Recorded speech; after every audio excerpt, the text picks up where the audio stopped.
thank you very much again for joining us today to actually a very exciting session.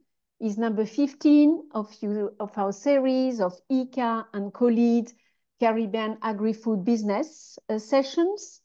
And the topic of today is, it comes again and again in, across all the topics we deal with, because it's a critical one, is the trade infrastructure, the infrastructure that facilitates or hampers a trade, which is so important in the Caribbean region. So we will learn a bit more what are the challenges, but also what are the opportunities, and what will happen. And of course, what we mean by the infrastructure is all the transportation networks, be road, railways, airports, etc. Is all the energy systems, is the communication networks, and all the logistic and customs facilities, distribution centers, storage, warehouse, etc. We will come back to that.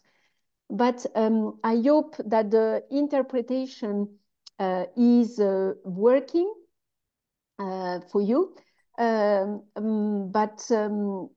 can always, at the bottom of the screen, when it says you see a small globe, interpretation, and there you choose the language that you want to hear. If you are French speaking, choose French, and all the session you will hear the French version. So thank you very much. Also, as usual, put in the chat the questions and the comments, or the insights you have. We will consolidate the questions at the end of the session. So please, when the people speak, feel free to put the questions that we will bring at the end. So we have 6 panelists today, so it's quite busy. 3 as companies, and 3 others in the second panel that my colleague Alistair Glynn from IICA will facilitate, which are more support organizations, the organizations that support the entrepreneurs. But without major delay, we are very happy today to welcome with us a colleague from IICA. Souhaiter la bienvenue. So I hear a bit of another language. I hope it's fine. So Daniel Rodríguez Sáenz is International Trade and Regional Integration Program Manager at IICA. So thank you very much for joining us today. We are very happy to welcome you. You are, of course, a specialist on the topic. You are based, I think, at headquarters in Costa Rica. IICA's headquarters are in Costa Rica. You have a big experience on agribusiness, on issues related to linkages with producers, markets, of course, export, promotion, and business. And of course, you have published extensively on the topic. So we give you the floor. We thank you again for being with us. We value very much the partnership we have with IICA for now many years, and which is expanding. Actually, we did recently at the Caribbean Week of Agriculture a joint session on digitalization, and we do a yearly virtual trade as well session online. So we are very happy to receive you. Thank you very much. Daniel Rodríguez, please. And you can speak in Spanish, I believe. Yeah. I probably will do it in English. I think it will be easier. Could you please tell me if you listen correctly? Yes, very well. Thank you very much. Okay, perfect. Thank you very much, Isolina, for the invitation. It's a pleasure being here with you, sharing a little information about the trade in our region and what we do in the Regional Trade and Integration Program. Basically, there are some key points that we always have to keep in mind is that the Americas, including the Caribbean, represents 30% of all the agri-food exports in the world. That makes us, the main region, exporting agri-food products. But even considering that, we have to understand that we have big players like the countries in the south, but also we have countries that are net importers like the Caribbean. So in a sense, trade is really important on both sides, on exporting, but also importing for food security. Something that is really specific from a region is that we have a really low intra-regional exports. only 15% of our exports go to the region, and we see that as an opportunity. Considering that, what we do in the regional trade program is that we help our countries, to have a better position in international markets. And in order to do that, we work in two main areas. The first one is related to market access and trade policy, and the other one is related to how companies, producer organizations can take advantage of those opportunities that the international markets offers. Recently, our board, the Inter-American board for IICA, decided to work in some collective actions, which are, key topics that we can address, as a region, to have a better position. And one of those topics is to increase, intra-regional trade and how to better take advantage for international trade agreements. And for this, there are, three main things that are important. First, we are working in regulatory convergence, because even since we are in the same region, we have different regulations that sometimes doesn't facilitate trade. Also, we work in trade facilitation and also providing and improving linkages between producers and buyers. But none of this is possible if we don't have a good transport and good logistics. So that's why the topic that we are addressing today is so important for the region. So I really hope that everybody enjoys the meeting and learns a lot. And thank you again for inviting me to be here. Thank you. Thank you very much for being with us. I'm very happy to see all the work that IICA is doing in the region with other partners to enhance, the logistical part that facilitates trade. That, as I said, comes very often from our entrepreneurs. But let's, without major delay, start this first panel, which is 3 companies. And we start by Jody Williams, who is the Chief Sales and Marketing Director of Mary Sharp Fine Foods in Belize. Thank you very much for joining us from Belize. I will not go through all your detailed biodata because my colleagues will put it in the chat in the interest of time. But you lead really the sales and the marketing strategies and the growth of niche and premium markets, brand advertising, public relations, e-commerce, and so on, like in important platforms like Amazon and Walmart. But you also have the global sales portfolio, which includes 39 countries, which is actually quite impressive. So if you could just share your presentation and tell us a bit more, how do you see it from Mary Sharp's Fine Foods Limited? Thank you very much for being with us, Jody. Thank you very much, Isolina. I am glad to be here. Good morning to everyone. My name is Jody Williams. I'm Chief Sales and Marketing Director from Mary Sharp's Fine Foods Limited in Belize. And, I have 10 minutes, so I have a very lengthy PowerPoint, but I want to condense everything into 10 minutes, guys. So we are actually a family company, and we are a producer, we are a distributor, we are an exporter. Also, we're a leader and an innovator from the region. Now, we are a family company, guys, but in reality, we are slowly shifting to become a global company that has offices now in the US.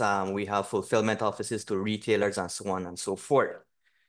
One thing about us, we are located in Belize, and we have a very strategic location. I know today we are talking about infrastructure, but I also want to add an next word into this presentation: structure and infrastructure. And to say it very generally, guys, let's see infrastructure as something as a resource, right? So for example, in my line of business in sales and marketing, when I am looking for new clients in new countries, I would have a checklist that would evaluate the infrastructure of that buyer or that party, let's say party A, or that interested party in our products. So we do an evaluation of their infrastructure. So their infrastructure would include their warehouses, will include their transport system, their distribution, how much retailers they have. Now, that's one general when it comes to company, business to business. Now, looking at trade infrastructure on the other hand, now that like was said before, includes everything when it comes to getting your product from point A to point B.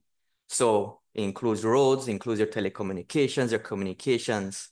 And what separates developing and developing countries and developed countries is that the infrastructure that is available and the strength of infrastructure available for entrepreneurs and businesses that want to trade.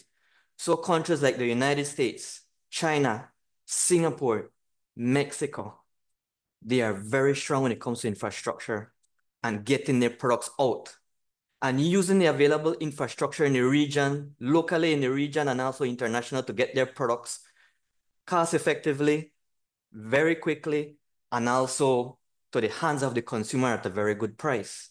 So I have here Belize is a strategic location because we could be regarded as both Caribbean and we are situated on the Central American mainland.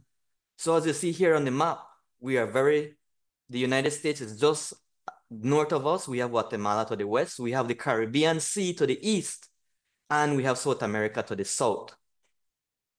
Now, again, we are an agro-processor.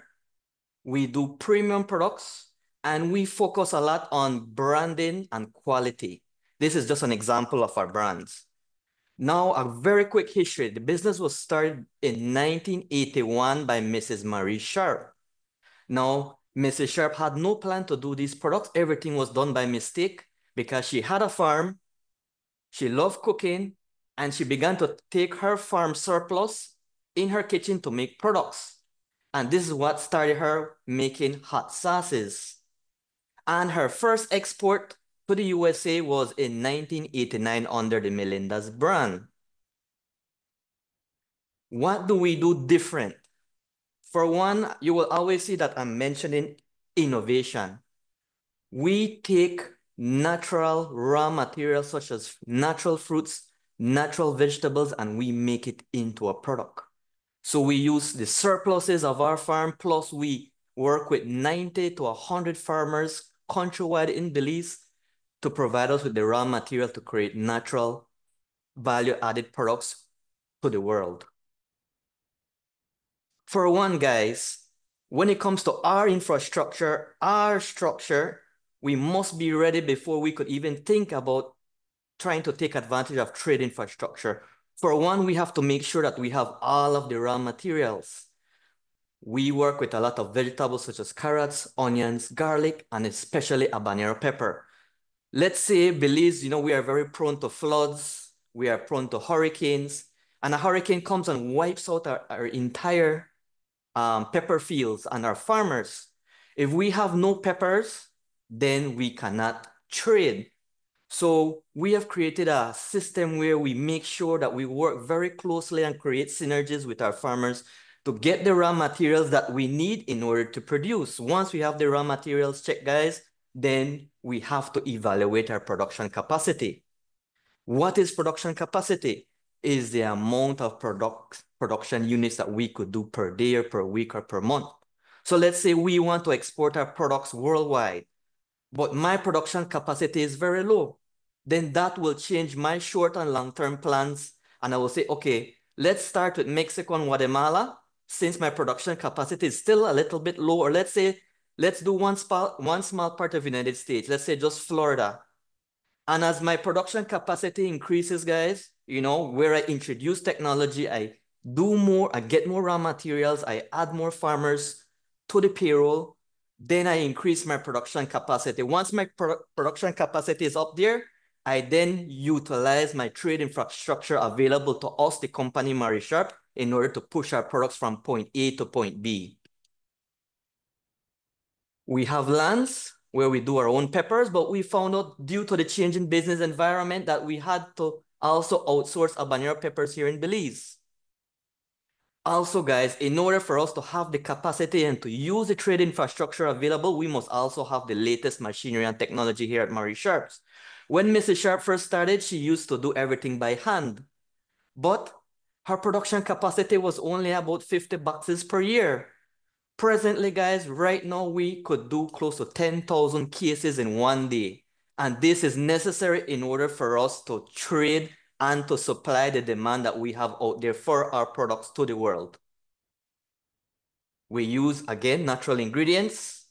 Also, guys, very important for our structure and infrastructure, human labor, the availability of human labor for our workers in order to be part of this domino, to be part of this whole cycle. Also, guys, we are very strict when it comes to total quality management, and we have an infrastructure in place when it comes, we have a system. So let's say we want to open the doors to Europe, we want to open the doors to Asia. We have certificates that creates confidence and at the same time could open the doors for us in trade. We have technology that is tailor-made to us. So all of our machines are built for filling of hot sauce. We also have to keep inventory of not only raw material, but we have to take that raw material and convert it into pepper mash. This is what helps us. Remember the example with the floods and the hurricanes. We store as much pepper as possible. So in case of anything, we have at least a 1-year supply to meet our needs that we need for trade. Again, technology, we have to have a big warehouse, because before COVID, we used to use a just-in-time system, but due to all the supply chain disruptions, we had to switch. I have 2 more minutes. We had to switch and to stock more inventory. So when orders come in, guys, and we guarantee 3-day shipping, we have enough inventory that we could ship and trade right away. These are our markets. We are in 39 countries around the world. The only places we're not in at the moment is South America and Antarctica. But pretty soon, if the persons in Antarctica, they're very cold, they might need some sauces from Belize to stay warm and to add to their foods. So now I will use South America as an example when it comes to trade infrastructure, or why up to today we have not supplied to South America. We want to take a taste of the Caribbean to the world.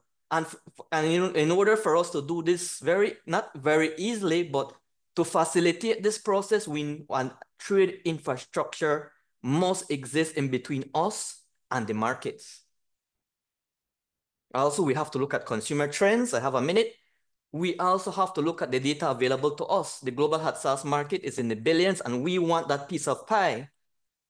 We are also very strong when it comes to retail. We are in 1,200 Walmarts, we are in H-E-B stores, and we are also in Kroger's. But, we have been in business for over 40 years, and, it has been a long-term journey. We do local branding international. So in Japan, we have a Marie-Sharp Japan, we have a Marie-Sharp Germany, we have a Marie-Sharp Australia. We find ways to take our brand, our Caribbean flavor, our Central America flavor to the world by pushing our brand outside. Now, I have 1 minute, guys, my last slide.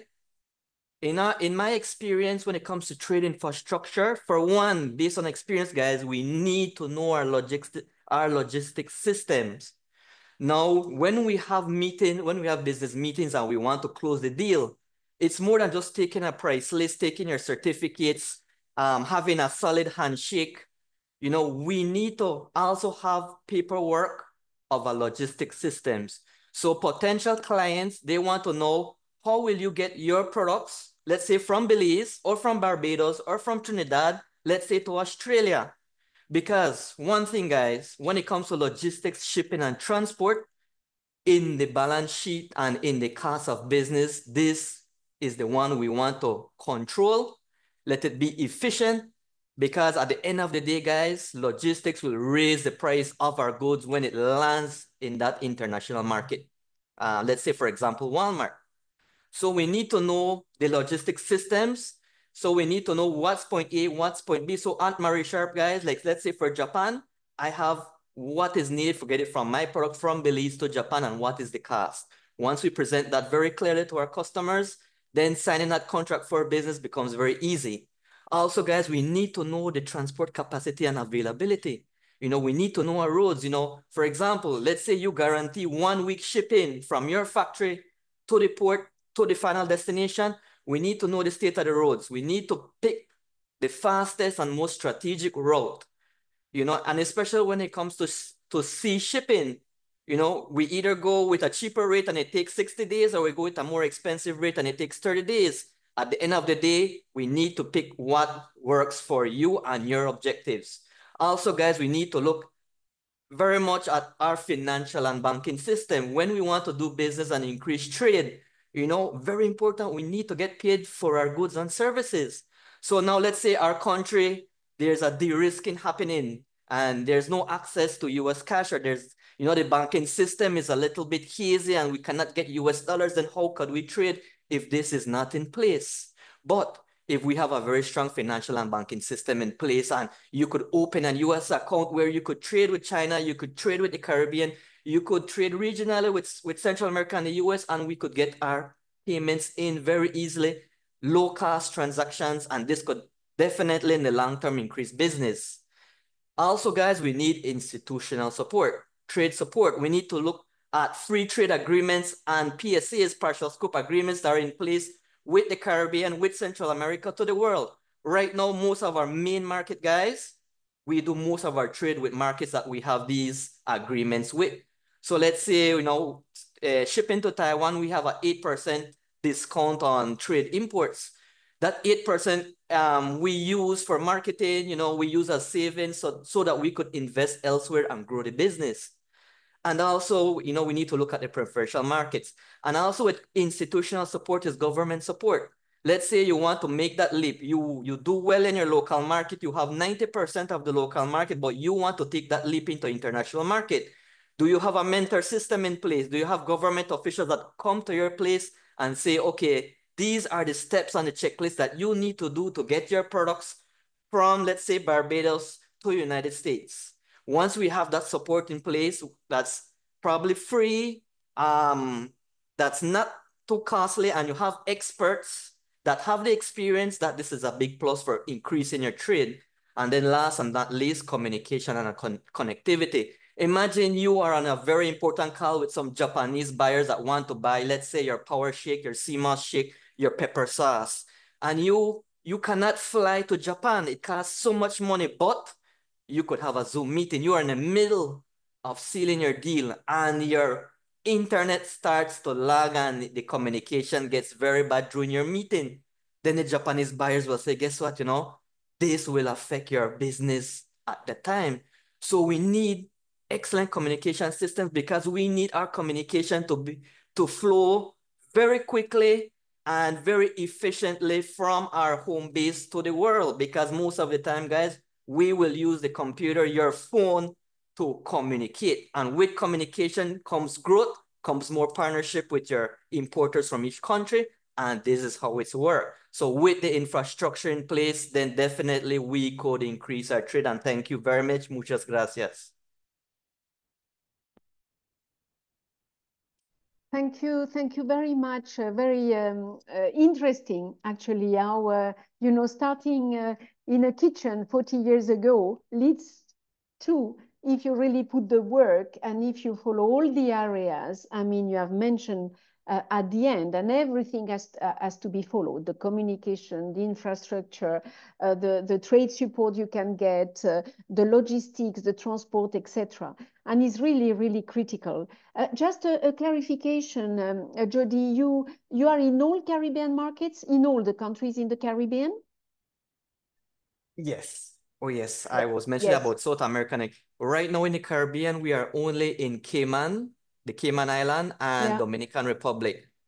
The trade infrastructure is, let's say, it's not too on our side when it comes to getting our products to the Caribbean at the moment. For example, I'll use a very quick example. I could get a container from Belize straight to Jamaica, but there are not much importers in Jamaica that want to take a full container, but it's a lot of cost, a lot of warehouse and so on. They want to try one pallet or two. In order for me to sell a pallet, it has to go through Miami, and then from Miami, 2 weeks, and then it goes to Caribbean. By the time it lands, let's say in Jamaica, the cost of getting it there is super high. So a bottle of hot sauce will be anywhere from 8 to 10 US, because all of these logistics was not in place. Now, in comparison to the US, I could get a container from Belize to the US to Miami with just a little over $1,000 for a container. When it cost me one pallet with only 200 boxes, the same price to getting it to Barbados or to Jamaica. Yes, So yes. that's why our business has grown in the US, because the trade infrastructure is much more efficient because of the traffic. But we are changing our strategy, because now we are opening a slight warehouse in the US where we could do small amounts using consolidators to the Caribbean. So we are actually starting that new strategy this week. Yeah, in the US. Yeah. And the same thing for South America very quickly. Getting my products to South America is super expensive. It's cheaper for me to get it to Asia and Europe than South America, which is closer to us. And we know most products in South America is going north to the US. So right now for us, going north to the United States and to Canada, because of the trade infrastructure available, the lower cost of logistics and transport, it's more feasible for us at the moment than trying to get into South America. Yeah. Thank you so much, Jody. Is what, it keeps coming in all these sessions as well, is that the regional, it's easier sometimes, of course, if you have the capacity and level, etc., to export, but the infrastructure is much easier than just basically delivering to your neighbor next door, be in the Caribbean, be in South America, etc., which is really a bit unfortunate, especially that the distances in the region are not that big. So let's hope that this part is really strengthened. But your case is really a case of adaptation, adaptation to whatever is possible. That I still target those markets. So extremely interesting. We come back to you, and please ask Jody the questions you want to. So without major delay, we go now to actually Dominica. And we have Miss Nadja Thomas with us, on draw teas. And the same, she has started small, serving local markets, improving the business. So please tell us more about what you do, what your company does in 10 minutes. And also, what is your challenges, or what do you see as well as opportunities in all that trade-related infrastructure. Thank you very much for being with us. You are muted. You are muted, Ms. Thomas. Good morning. So I'm Nadja Thomas, and I'm the CEO and founder of Frying Pan Productions. And what we are is, or what we're trying to be at least, is a vertically integrated agriculture and agro-processing manufacturer, right? We find a lot of value in our local products. And one of the things that really bothered me for a long time is the fact that once I'm outside of Dominica, this small island, or once I'm outside of the OECS, I really cannot find the products that we have, the things that we use every day, the foods readily available outside in the markets. So for me, it was personal, right? So I'm trying to I'm focused on creating foods, household products, and farm inputs that are derived from our local ingredients. And I've started first with my first product line, Draw Teas, which is an instant powdered ginger tea. 90% of the ingredients that we use in Draw are grown on our farms or sourced from local farmers. And the Dominican market has really responded to our teas. And we've started to get into regional supermarkets and stores. And, and here's where we have been exposed to the world of trade, right? Well, in fact, we have, when we think of trade, we have local partners, right? So locally, we have our farmers and our retailers. And then we have our supermarkets and what we call hucksters, local people who take produce to other islands. And then we have individuals who started to buy the product and take it out. And then we have government officials who use the product for trade shows and gifts and that kind of stuff. And then regionally, our inputs, we get our packaging in Trinidad. So that's one of our regional partners on the input side. And then we started to sell in supermarkets and health food stores regionally. Internationally, our machines come from China. Our branded merchandise comes from China, and we have some individual sales through a DHL system where we have people who buy on our website and get the tea delivered. And of course, now that we've stepped into the world of trade, we have challenges, right? Dominica has a lot of unique challenges because one, we're a really small island that's hard to get to. So the frequency and availability of our shipping routes is really low. I'm really pigeonholed with my options, right? And then that means that it makes the cost of the product pretty high, right? Then we have a lack of public sector investment in modernizing, or what I call restoring, national and regional postal or port services, processes, and infrastructure. So for me, I have markets outside who want to access the tea, but I can only use a carrier like DHL, for instance, to ensure that my product gets to its destination in a reasonable amount of time. I can't use my local post office to do that. So it's something that is really hindering our ability to expand. It means that at the moment, I think I would have to be a boutique company. Scaling something like Draw, at least right now, is pretty challenging. Something we have also come across at least I have come across in the OECS is the education of merchandising employees. So we've put a lot of thought into our packaging, into our product, right? But there seems to be, at least in the OECS, sort of a negative perception of locally produced products. So for instance, we seem to have to prove ourselves and prove our worth. And I think that's business-wise, right? But I am running into a unique problem. For instance, if I gave you an example the other day where, a supermarket really told me that, local products, even if mine was selling, don't really, do that well on their shelves.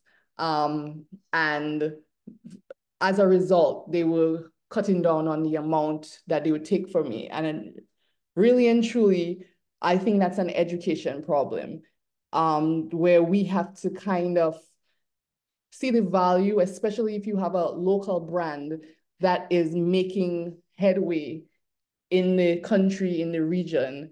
So one of the things that I think we need to bolster is how do we educate the employees of these big supermarkets or people who are responsible for interregional trade? How do we get them to really understand the value of supporting small businesses like me? Because it takes so long for us to access markets, it really takes a lot of our capital, right? It's not something, at least for me, that has been easy to do via the internet. Even if we have Zoom, even if we can make phone calls, it's especially as a brand from a even smaller, almost to many unknown country, travel into different markets to kind of convince buyers has been something that is a kind of a strain on our resources. So it's something that we're trying to figure out how to get through.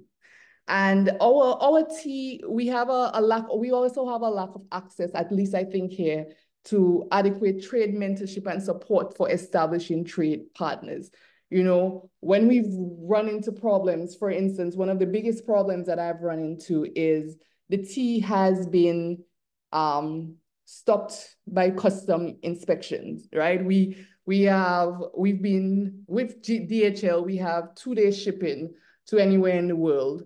But what we've run into is that because we are not established, a lot of our products get searched. And because it's a food item, I have to end up replacing it. And I can't guarantee that this product, I can't guarantee that even the replacement might not be searched again, right?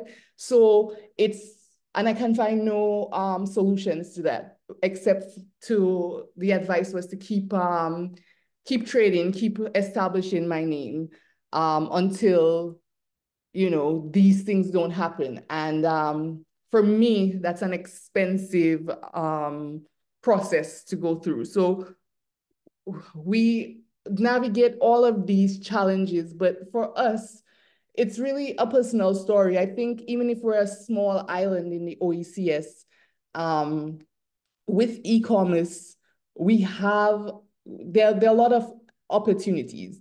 We've realized that our brand, the product, has created an organic external market. People in the Caribbean love it, and we're trying to figure out the best way to get to them.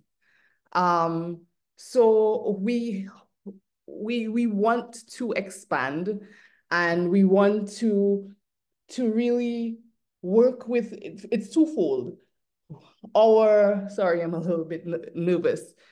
Who I am really is a farmer who has created a product from her farm, a woman farmer who's created a product from her farm and who's looking for external markets. And I have been able to create employment for other women, for other women in my factories, on my farm, and to kind of also rejuvenate the agriculture sector in a way in my neck of the woods. So what we'd have are women who would grow herbs, but not have a place to sell it. So our company now buys these herbs. And for us, we see a growing ecosystem, and we will continue to navigate those challenges because we really think it's worth figuring out for somebody like for a place like Dominica. So while we're new in the market, we hope to figure it out, and we hope that we get to sort of we hope we get to find ways to expand regionally and internationally.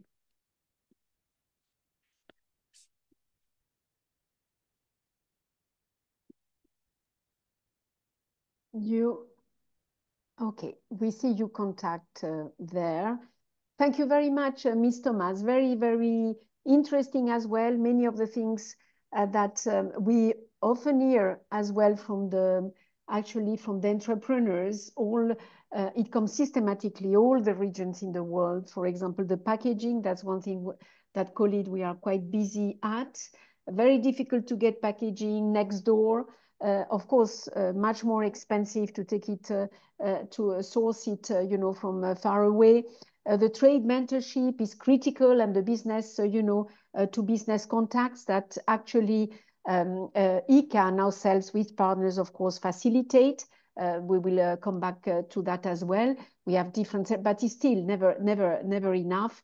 So we do understand the difficulties of a small entrepreneur, being in a small base, let's say, markets, and trying really to perform, because you don't have access immediately to some of the key resources.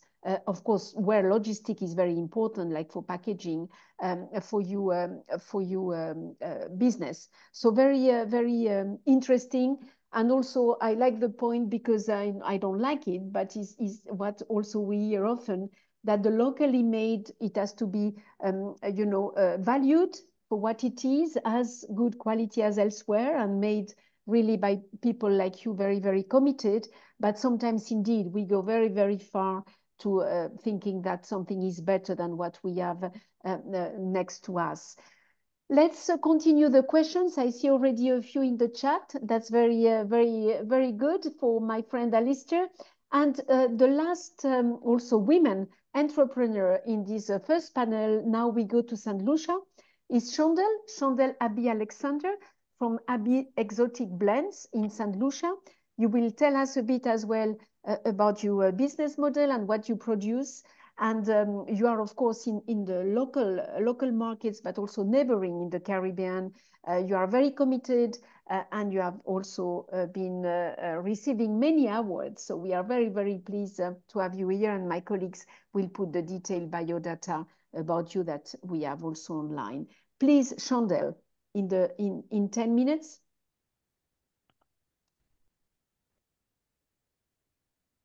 Yes, go ahead. Good morning, everyone. My name is Shondel Abiola Alexander, and I am the owner of Abby's Exotic Blends Limited.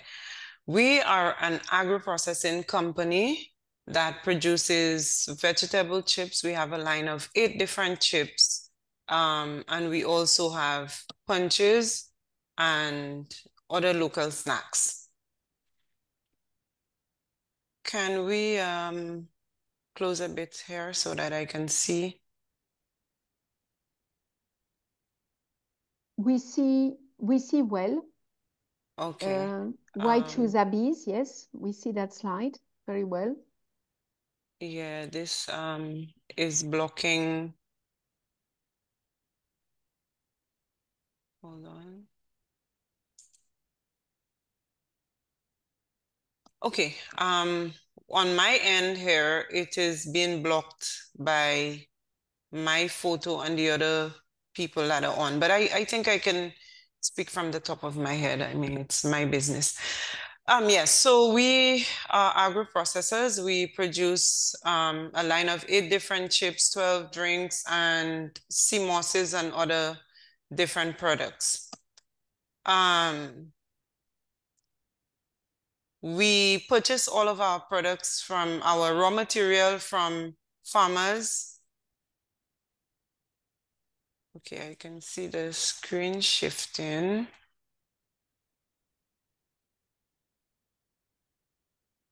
See, the photos from the company team, the awards you have received, and so on. But just continue, telling us the story. And I believe it's Nina who is passing the slides. Okay, so can we go back to we the see your slide? products now, the green plantain chips. Right. Okay, so I'll just speak from the top of my head because I can't see what I'm seeing is the products, but okay. So here you see our new packaging. We have one new packaging. We have 8 different products, but we only have one new packaging. Exports and Lucia assisted us with this new packaging, and we would like to do all of the other products the same. But it took almost a year for us to get that packaging done. It is being done in China, and to get the nutritional analysis for our products has to be done in Trinidad, and that would cost like $1,000 per product, $1,000 US per product. So those are basically one of the challenges that we face. Logistics, I guess it's the same for the Caribbean. If I am to ship something to Jamaica, it has to go to the US first and then come to Jamaica. 2 weeks ago, I shipped some products to Canada. It took 3 weeks to get there. And then the cost of shipping it, which is through the post office, the cost of shipping it was very high. Even going to get our local produce here on island, sometimes the roads that you have to drive is not easy. Most of the roads are damaged, and you know what that can cost to happen to your vehicle. So basically, it's cheaper to ship to the US than to ship right here in the Caribbean. Funding is not easily available to female entrepreneurs. For instance, we still do a lot of stuff by hand. We do not have machineries to produce our products. I would like to become mechanized where I can produce a lot more, because the product The products are really going quickly. And in order for us to do volume, we would need to become mechanized to be able to produce more. The next thing we would like to do is to own our own farm. Get the land. We do not have the monies for that, but there are lands available, but going through government, it is difficult to get a piece of land leased, so that we can go into the tourism sector and show the tourists farm to table. How do we plant the products? Because a lot of the tourists, they don't know how, what a sweet potato look like or what a plantain look like, depending on where they come from. So we want to be able to teach them, show them, give them a tour of the farm, and then take them to the factory, show them how it's produced. And you know, that could be an extra income for us and something new for the tourism industry as well. We supply all major stores locally, but our aim is to get out into the Caribbean. I visited Antigua not too long ago, and the products did very well there. We did SIDS in Antigua, and the opportunity is there to perhaps move to Antigua, open another outlet there. But when you look at even breadfruit, is like $12 per breadfruit. So even if you make the move and they talk about free movement in the Caribbean, production costs would be very high there. Even if I decide to ship plantain, banana, and breadfruit from St. Lucia to Antigua, so we can have another plant in Antigua, logistics does not, it's not very friendly, it's not very easy, and so it would make the cost of the product so high that the poor people would not be able to afford it, and that's not what we want, how we want our products to end up at a very high cost. We also have to look at our competitors, how their prices, the price range of their products and ours, so we cannot go too high. The hurricane season every year tend to set us back. And for those who know, ground provisions are not something that you can store, say, in a freezer. You would have to produce the product, perhaps use preservatives. We do not use preservatives, and so our products only last for 3 months. And that really sets us back. Also, our packaging. If you look at the packaging that we have, it is not a packaging that, well, the product looks appealing in it, but it can't last very long.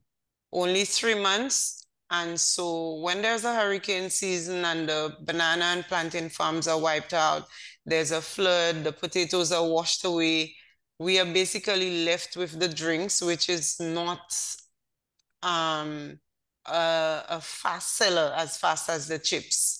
So we're basically facing climate change problems, infrastructure problems, logistics problems, and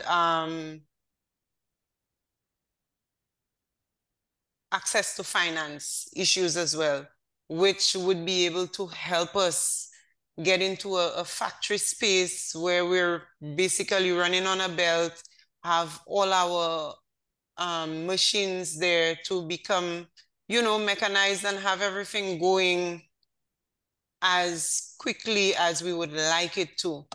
So there's a lot of stuff that we want to do.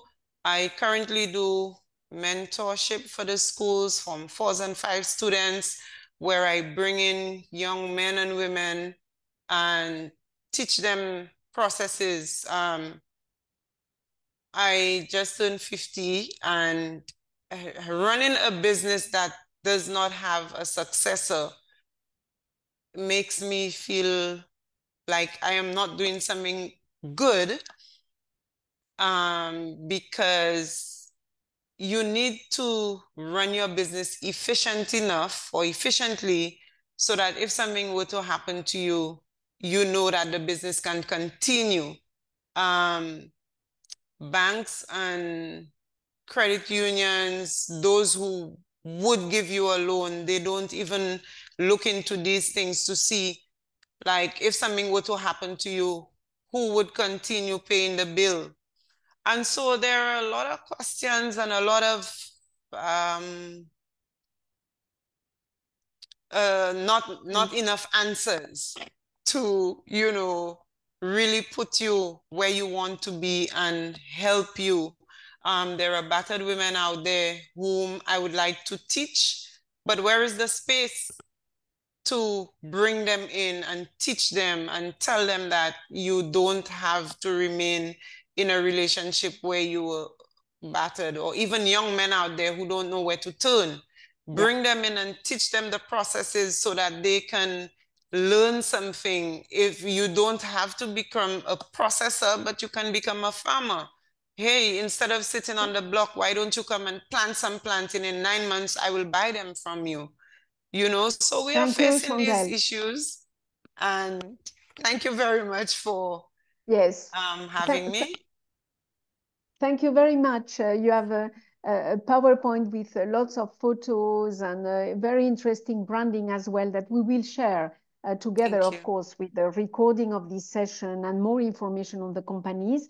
But you really have a very nice branding, and we are very from IICA and COLEAD sympathetic to the also to the training, you know, to other entrepreneurs, to really having this space to share experiences and in those sessions, but also in the virtual trade fair and other spaces that in the services we provide as well, like training, capacity development, technical assistance, and so on. We will come back to that towards the end. But without major delay, and please post your questions or just, you know, your views as well. Without major delay and just with a few minutes delayed now, but it was very interesting. I pass the floor to Alistair, who will moderate this second panel. Alistair, you know, all of you know him already. He's my partner in crime for this kind of series. From IICA. He's also, of course, very knowledgeable on the agribusiness and market development side. He's a base for the for IICA in Barbados office. So thank you very much, Alistair. Over to you. Thank you very much, Isolina. I hope everyone is hearing me. A hearty good day to all participants. Yes. And we thank you for joining, and we thank particularly our panelists who are sharing a lot of information and their expertise on this particular subject. And this subject of the need to develop trade infrastructure to boost entrepreneurship and business is so important. And at the recently concluded Caribbean Week of Agriculture, it was a focus of a number of fora there. And we heard from the Organization Eastern Caribbean States, their commission, they were discussing the issue of transportation. The Caribbean Private Sector Organization presented a lot of issues with the transportation and even mechanisms to finance some of these business practices. And we heard from, for instance, Jody at Mary Sharp, some of the challenges they're facing in terms of obtaining payments. So these are some key issues that we would want to address. Particularly, we hear the challenges with transportation. And a lot of times in the Caribbean region, the producers often say there's no transportation, or the cost of transportation is relatively high. And then you hear the shippers themselves saying that there's an issue with production. There's nothing to move. And then some persons may say we just need to create demand. But it's generally something that we need to address. And I know various stakeholders are putting their heads together to address some of the issues. And it is hoped that when we have this conversation with this current panel, the experts, that we begin to hear some of the issues, some of the areas of interest that are aimed at addressing these issues with the trade infrastructure. So I don't want to spend much time speaking on I will counter what Isolina said. I don't think I'm an expert or knowledgeable. I'm learning like everyone else, and I'm really happy to be part of this session because it's an opportunity for us to grow and really support business development in the Caribbean generally. With that said, let me move on quickly. I know that we were supposed to have our colleague Darwin Telemaque from the Port Authority in Antigua and Barbuda on. I believe he's having some challenges, so I'll move on to our next. Alistair, Darwin is there. Oh, great. Well, let me. Darwin, I hope, I've not seen him on. I see him on screen, but he's muted, so... Okay, well, let me introduce Darwin then. Just quickly to say that he was born in Wesley, in the wonderful nature isle of Dominica, and he did his tertiary studies at the University of the Virgin Islands, and he subsequently continued studies in management and marketing at Lynn University in Boca Raton, Florida, and he holds a master's degree in logistics and supply chain management from the Caribbean Maritime University. And I should also say that his professional designations include Certified Port Executive. He is currently pursuing his professional port manager designation from the American Association of Port Authorities. Now, Darwin is employed as the CEO at the Antigua Port Authority, where he's currently overseeing a $100 million U.S. redevelopment of the St. John's Harbor. The development represents a major step in regional port and transportation management and will include a comprehensive digital platform of which the IMO required maritime single window has become a reality. And this, I think, for Antigua is leading the way in the region in terms of the development of its port. And for Antigua and Barbuda is considered the basis for further integration across the port ecosystem. In addition to being the chairman of the Port Management Association of the Caribbean, Mr. Telemaque is currently vice chair of the Organization of the Eastern Caribbean States and vice president, International Committee of Ports of the Organization of the American States. He brings a lot of experience to this forum. I know he was also a shipper, and he's also a director of the Caribbean Agribusiness Association, and I believe he has a lot to share with us with respect to this topic. With that said, Mr. Telemaque, the floor is yours. You have 10 minutes, and I want to invite persons to continue placing their comments and questions in the chat, and we'll take them after. Mr. Telemaque? All right, thank you, Alistair. Good morning, everybody. This is on low battery here. We are hearing you, Darwin, and we are seeing you. I'm trying to fix the issue of sight based on my position in here. Okay, is this better? That's a bit better. We're seeing you a bit clearly. Yeah, we're seeing you clearly. Okay, good. Do you have a PowerPoint that you're going to share? I am going to share a PowerPoint. Yes, and I will get it across to you. It's been a bit hectic, so I have 10 minutes. Yes. Maybe you might want to take off your video, Darwin, and you may be having some bandwidth issues so that we will hear you a bit clearer. We are seeing that your bandwidth is a bit low, so maybe you can switch off your video. Okay, I will fix that in a minute. Let me just...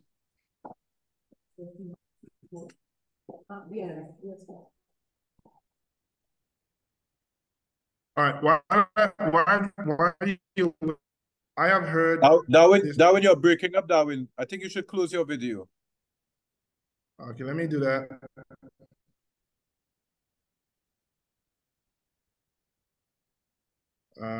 One second.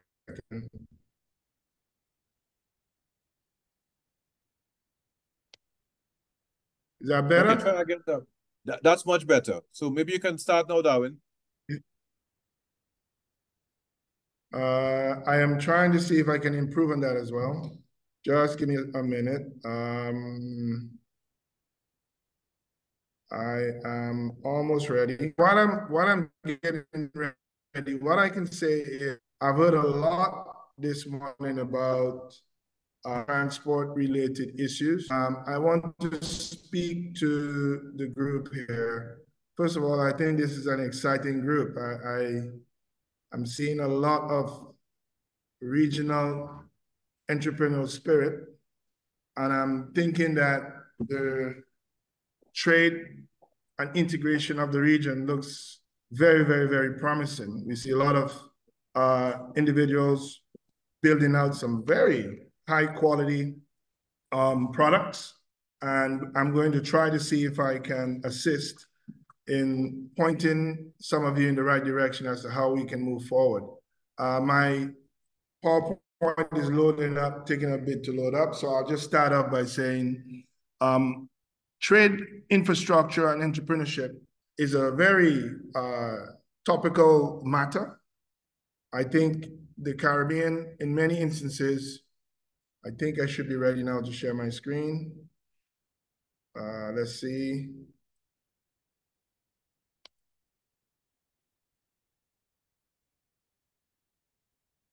Can you see my screen?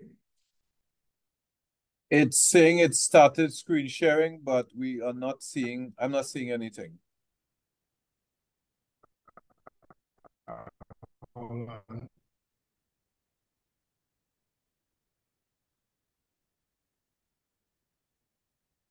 Any luck? No, there's nothing showing. Yes, now it's showing. Maybe you can put it in presentation mode, full screen.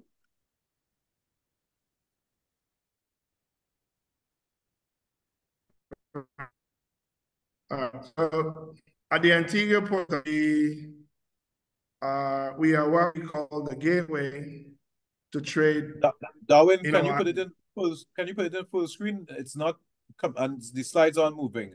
So you have to enable editing and put it in full screen. It's in full screen. And, it's in full screen. My screen is... Let me see if I can improve the bandwidth. This is crazy.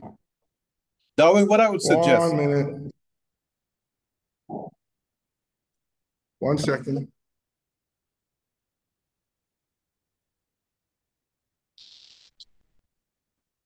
Are you seeing my screen?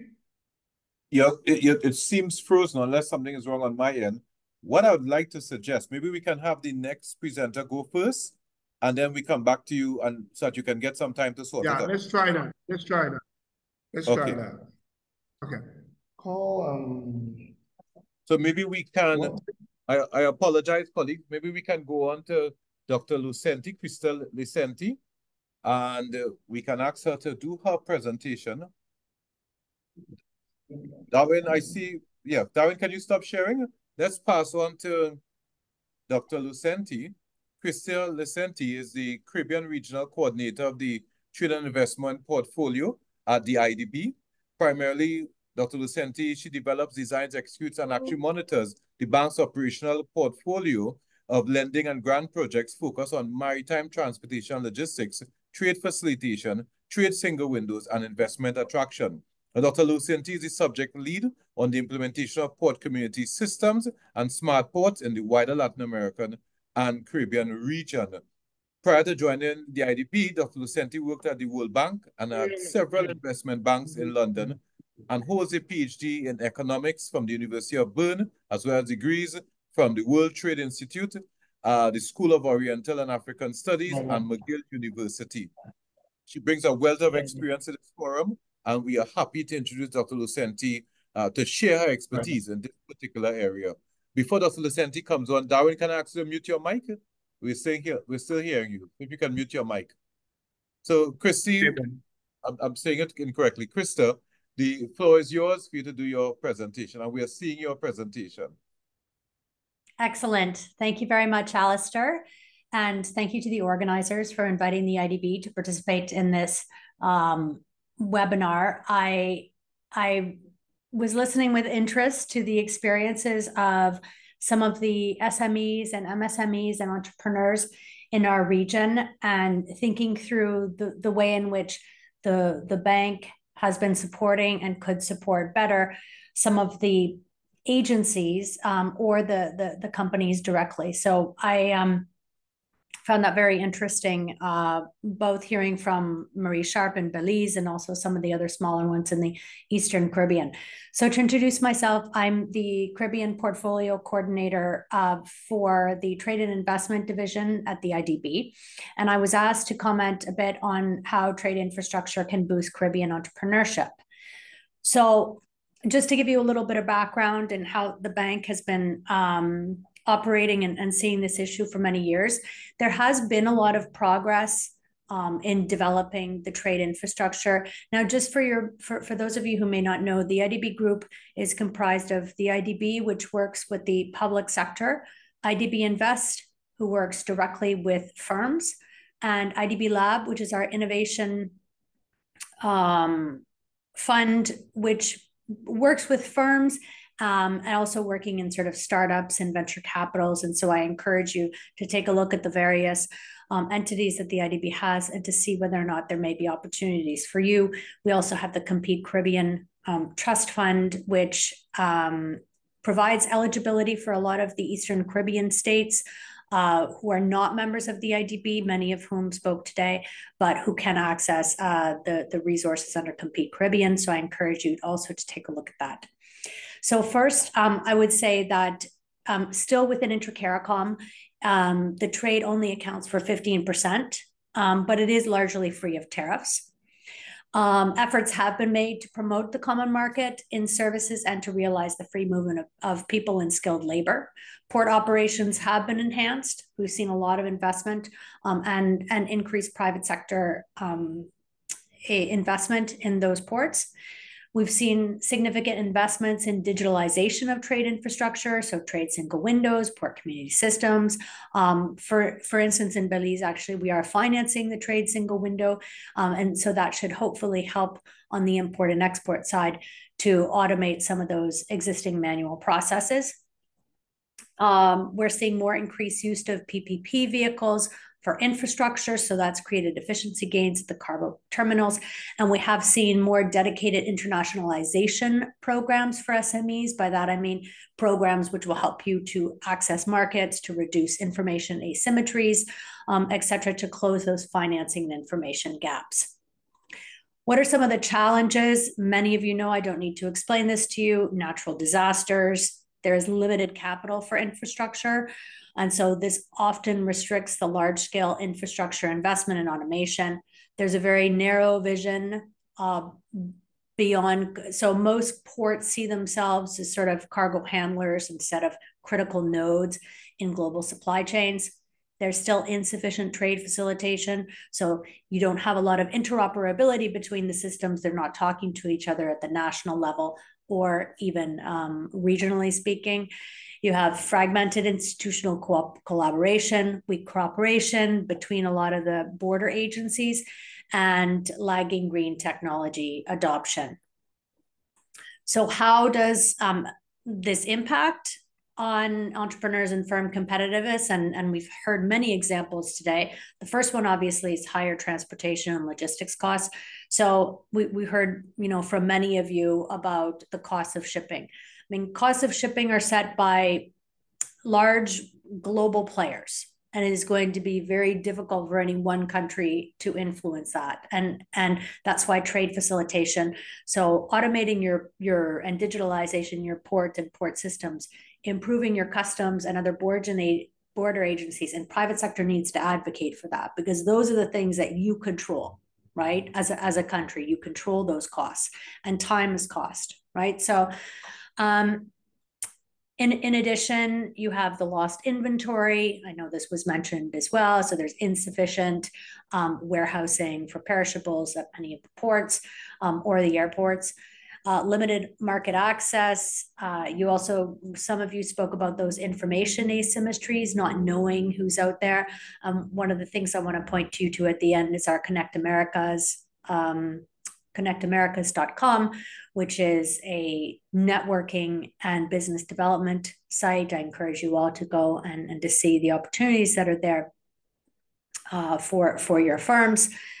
Of course, there's stifled innovation and growth. There's lack of investment due to the higher risks and costs, supply chain disruptions, and lower productivity, which you also mentioned.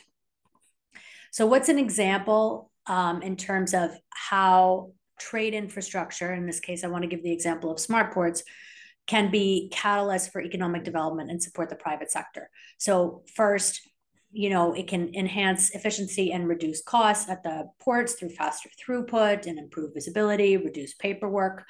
It can boost trade competitiveness through swifter cargo movements and lower logistics costs. It can create jobs and upskill the existing workforce, and it can promote sustainability and environmental benefits. So that's just sort of an example I wanted to give about the importance of trade infrastructure in terms of economic development. Oh. So I'm going to try and share again.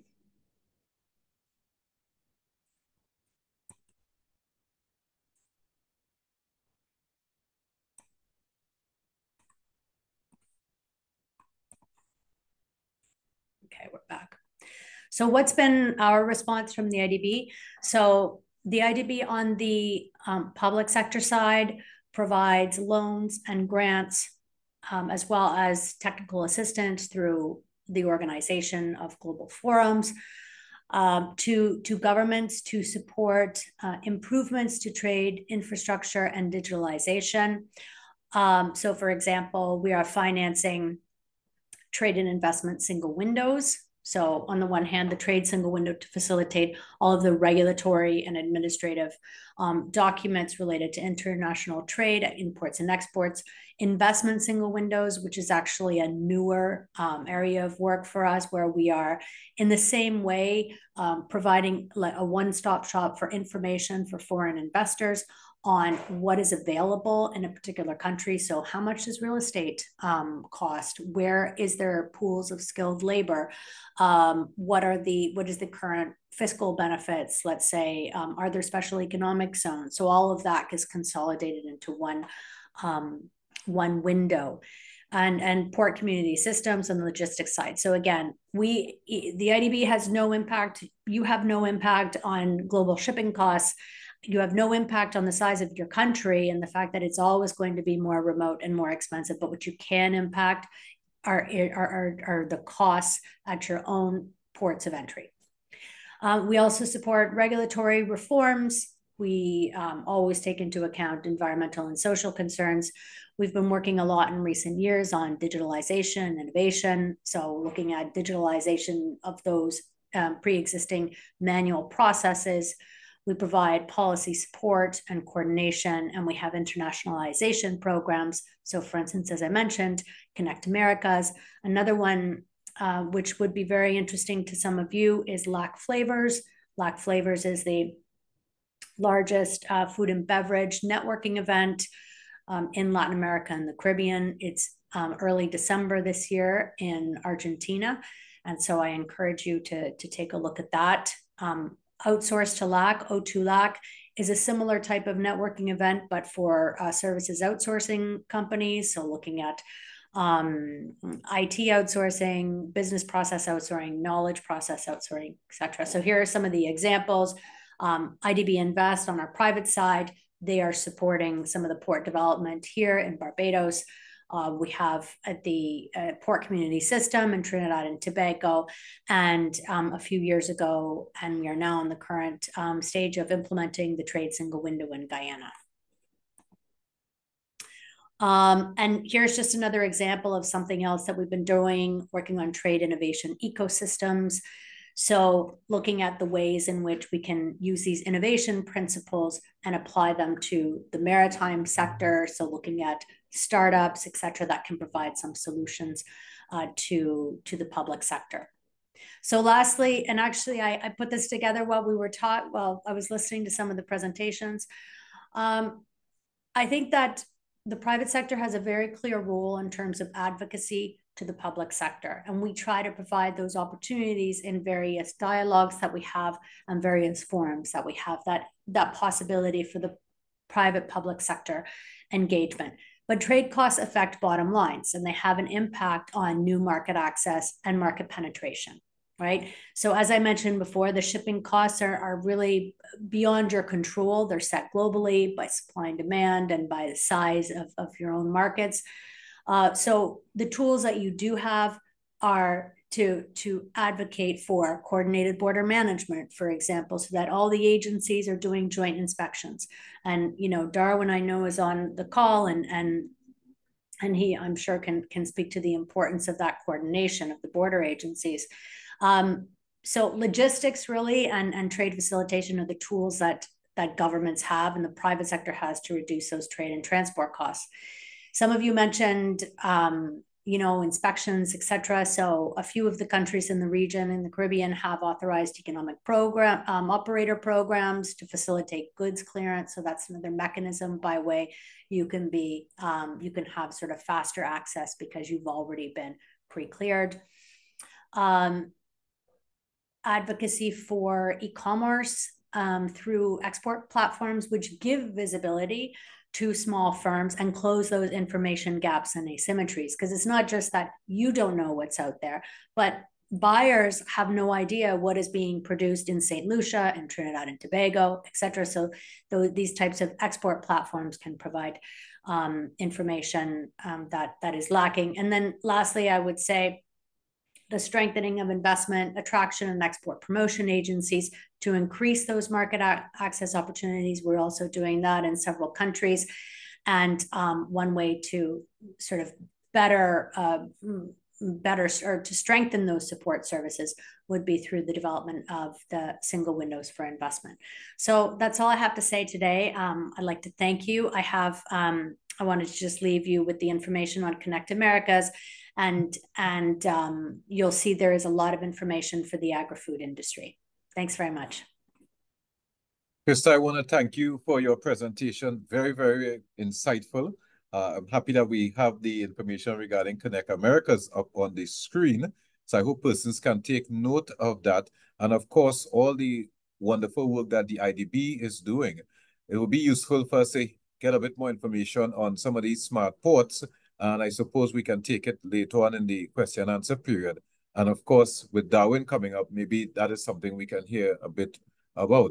And as I said before, I know Antigua and Barbuda is one of the lead ports in the region, making advancements and providing the required trade infrastructure to support movement of goods across the region.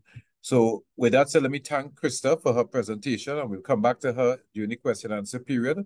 But let me pass quickly to Darwin. Darwin, are you able to present at this point? Can you hear me? We can hear you, yes. Okay, can you see me? Well, Krista, can I ask you to stop sharing? And Darwin, can you share your screen? Yeah, that's what I want to do. Great, we are seeing you now. And can you share your screen? Doing that now. Should be sharing. It's not coming up as yet. Maybe just taking a bit of time.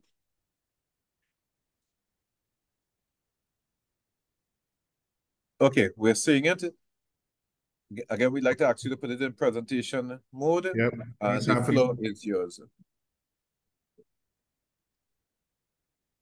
All right. So after such a brilliant presentation from Krista, I think I should just go to one slide, take my 10 minutes, and I can have some more discussions about these other things here.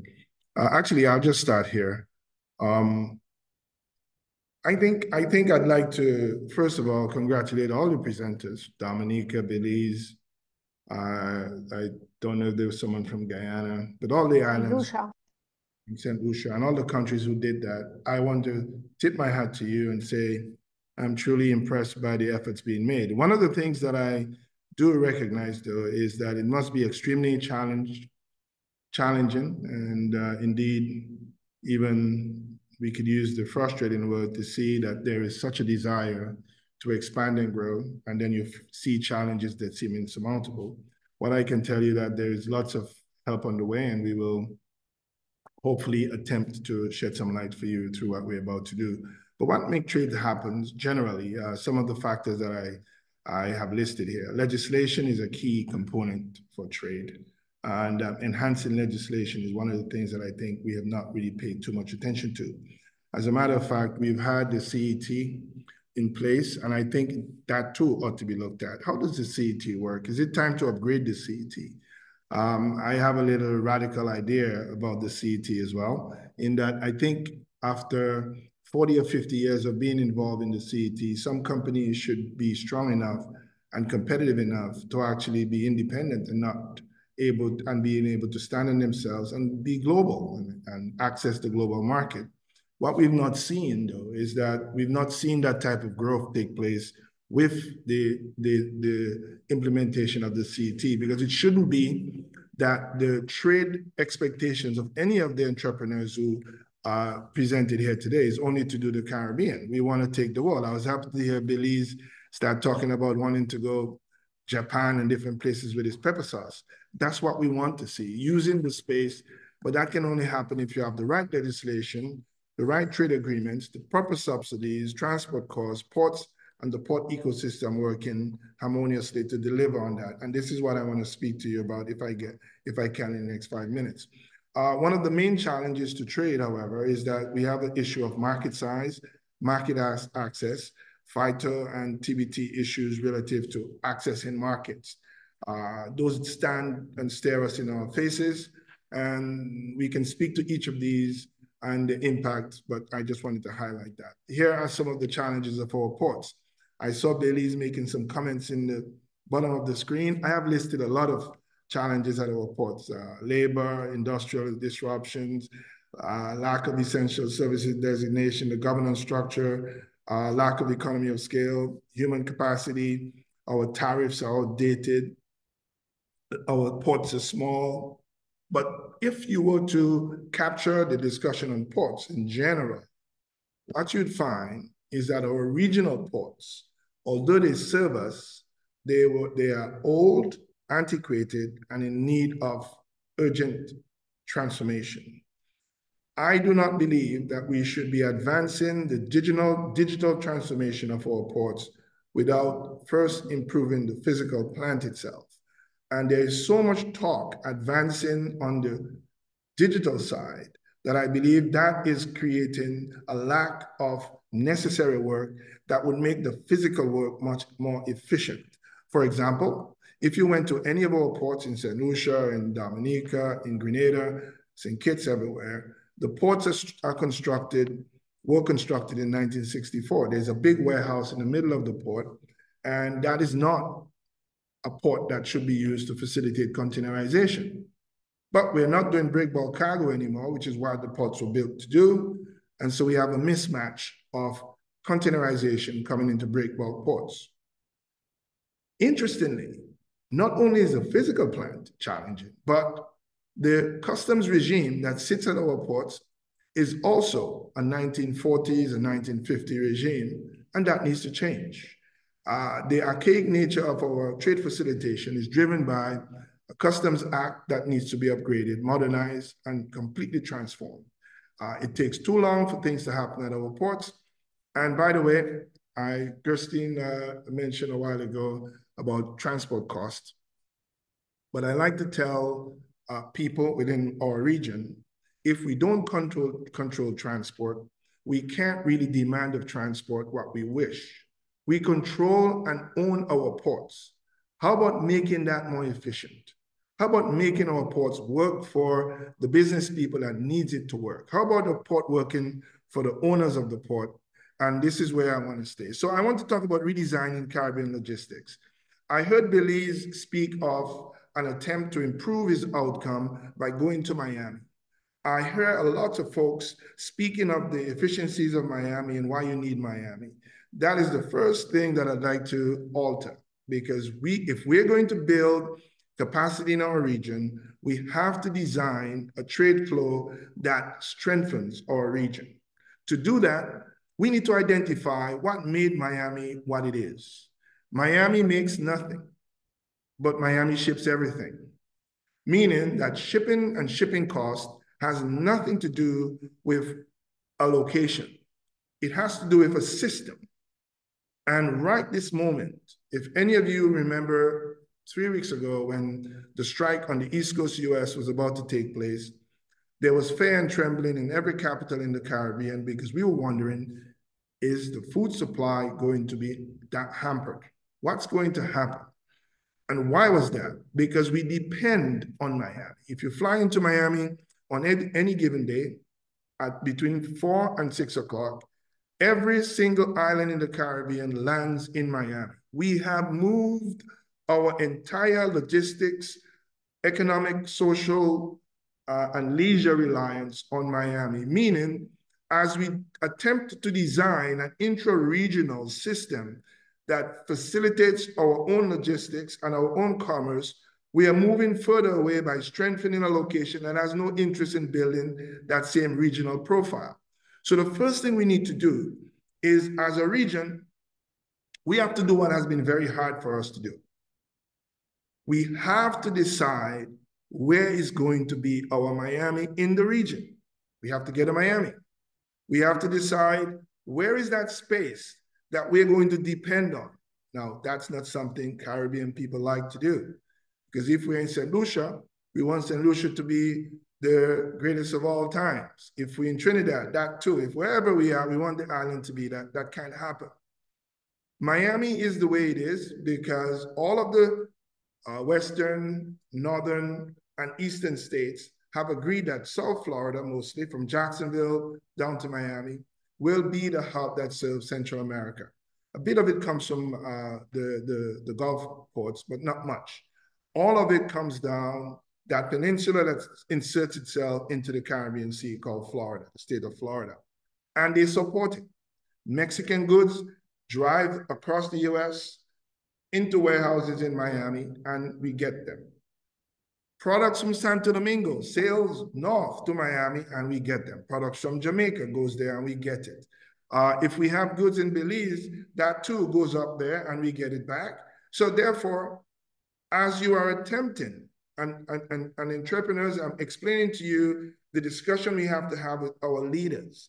As we are attempting to recreate a regional interdependent logistics and trade platform, it cannot be built out from the United States. It has to be built out internally. Now, there are lots of discussions as to where then could that be? And then the juggling starts. Guyana, Barbados, Jamaica, lots of talk about where it is, Antigua, different places. But then ask why Miami is chosen. It's not because of location either. It's because it has designed itself as a logistics hub. They have highways that facilitate movement of containers, rail that facilitates movement of containers, logistics companies driven by a massive migrant Cuban population that is heavily focused on shipping, trade, logistics, warehousing, third-party logistics services. All of those are available. So they have the human capital, they have the US legislation under the Jones Act and other legislation under the FMC guidelines that protect them and guides them against external competitive forces. You have US-backed money that facilitates and subsidizes the operation to develop their capacity to export to our region, and Miami emerges. So we're not speaking about a simple fix where we say shipping solves it. There has to be a broader discussion about a larger framework. So the first thing we have to do is where can Miami... Darwin, you have 2 more minutes, Darwin. So just want you to recognize that, please. Right. So our Miami then has to be framed in which island has similar characteristics or may even be better. And first we go to Jamaica and we say, can Jamaica deliver what we wish? Well, Jamaica has the only global entry into the Caribbean. 2 of the biggest ports and one of the most efficient ports in the Caribbean. This is the Kingston Wharf port, is the most efficient, most profitable, one of the most profitable ports in the Caribbean, but it's not connected to the region by shipping. Very limited shipping comes from there. There is a ship that comes down to the Caribbean feeder services that exists, but that doesn't go to all the islands and it's not one that covers everywhere. So we have limitation there. However, Jamaica provides the only global entry into the Caribbean. You can get goods from anywhere in the world into Kingston. How many people use that? I mean, how many folks know that? Well, I only moved 2 pallets. Well, then let's consolidate in China and move containers into Jamaica so that it can then be distributed through the Special Economic Zone, which now sits in Jamaica, run by a very dear friend of mine over there, who is building that SEZ in Jamaica to help facilitate their own production, but also that can help the regional logistics situation develop. If Jamaica is not as connected, then which island is? Well, Jamaica is well connected to Trinidad. So the goods can come, they can be consolidated in Jamaica, and they can move to Trinidad. And guess what we have in Trinidad? We have in Trinidad one of the best logistics framework, superior even to Miami. Because while Miami does not produce anything, Trinidad produces a lot of products. They make things. They have raw material. They have cheap labor. They have highways. They have roads. They have third-party logistics services.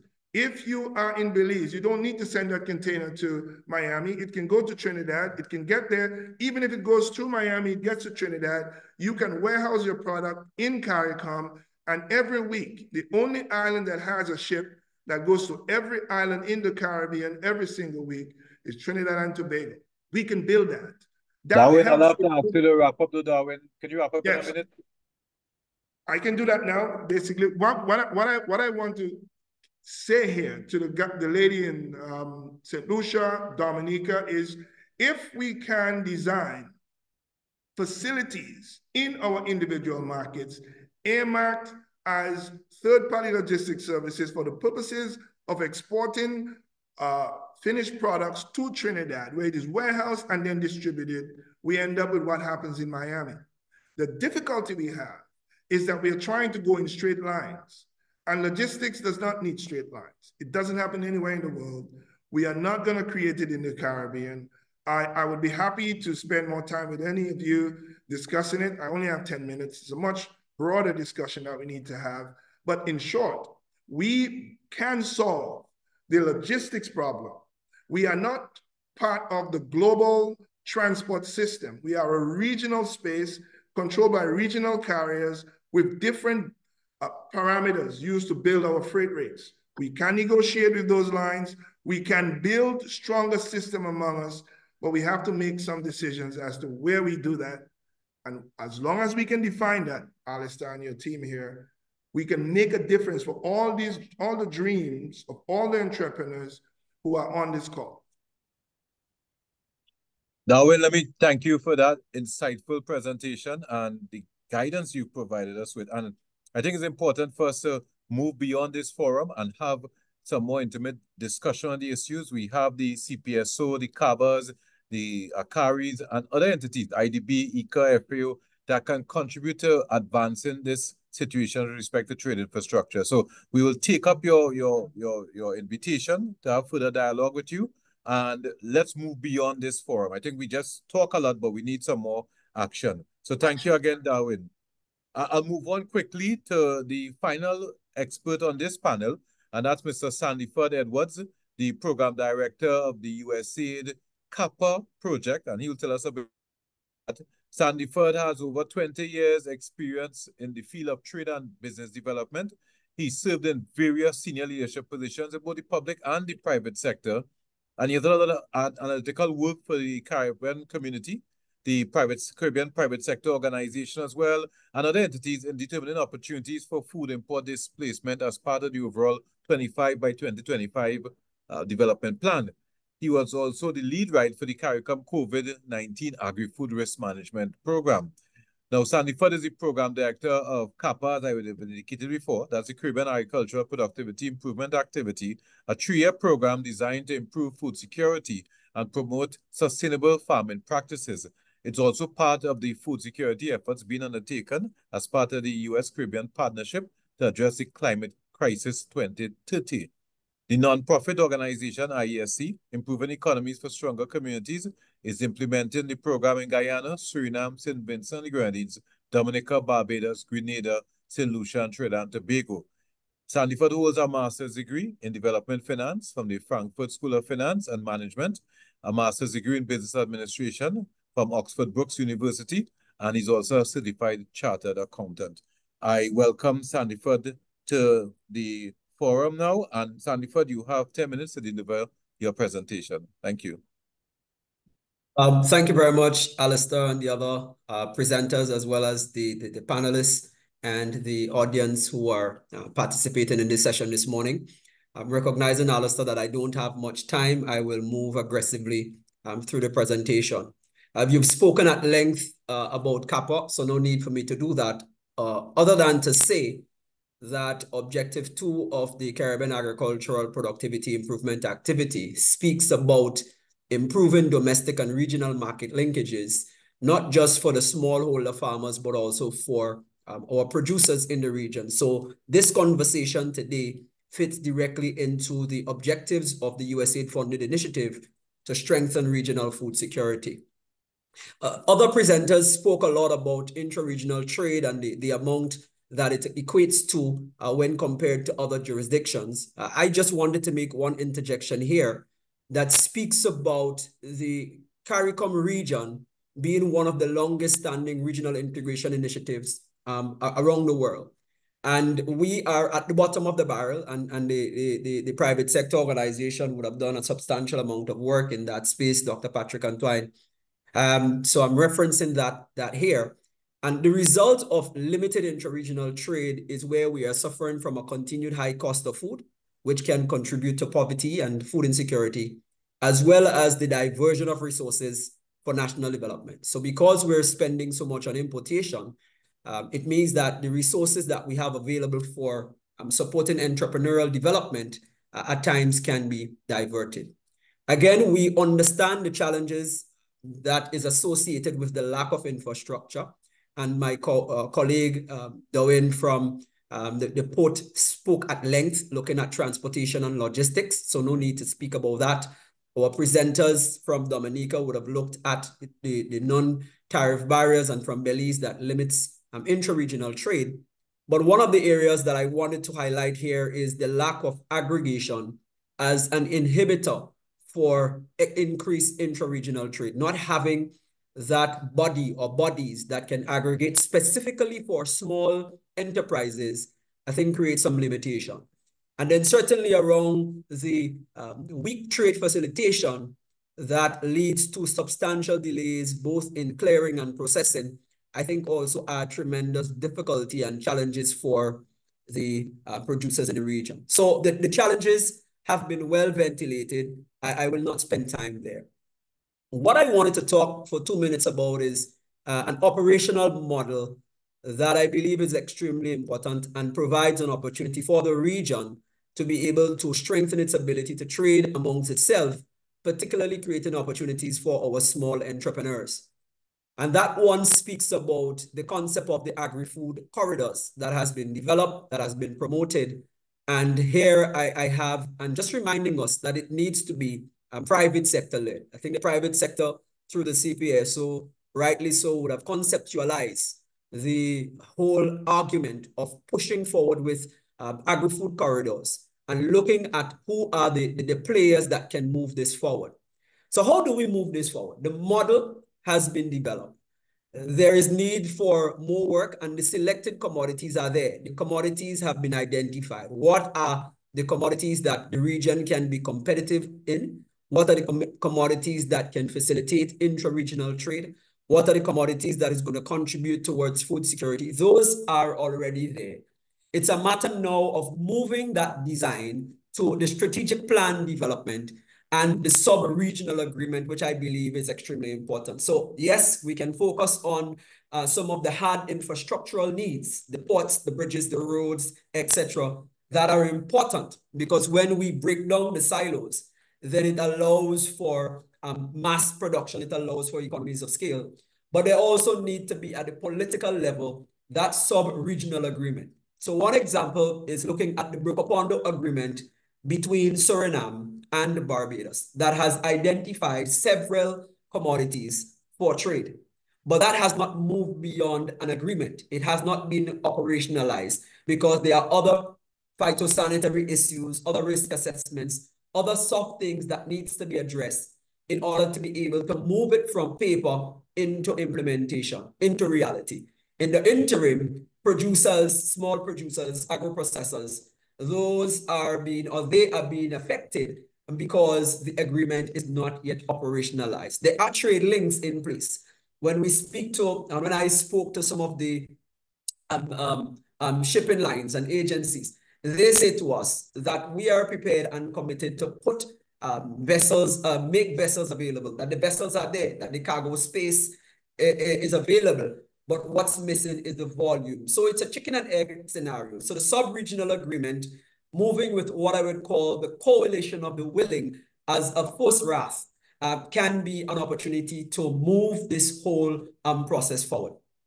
So we have the design, we have the implementation, and there again, we have leveraging the private sector to move this forward. Private sector investment in some of the hard infrastructure, but also private sector investment in some of the softer infrastructure. This also needs to be, there also needs to be an element of knowledge sharing around programs, knowledge sharing around successes, knowledge sharing around data, using the AI, etc., to map, to ensure that we can reduce red tape, the introduction of blockchain and other technologies to improve traceability. All of those are required as part of the implementation to ensure that we can build a robust system here. But most importantly is that commitment from the political level come all the way down that deals with the adaptation, being flexible enough to monitor and to be able to adapt and expand. So we can start small with 2 or 3 trading countries, looking at a southern corridor, or looking at the northern corridor, or looking at the OECS plus Barbados. There are so many different models that can be looked at, that can we can commence with, monitor, adapt, and then expand.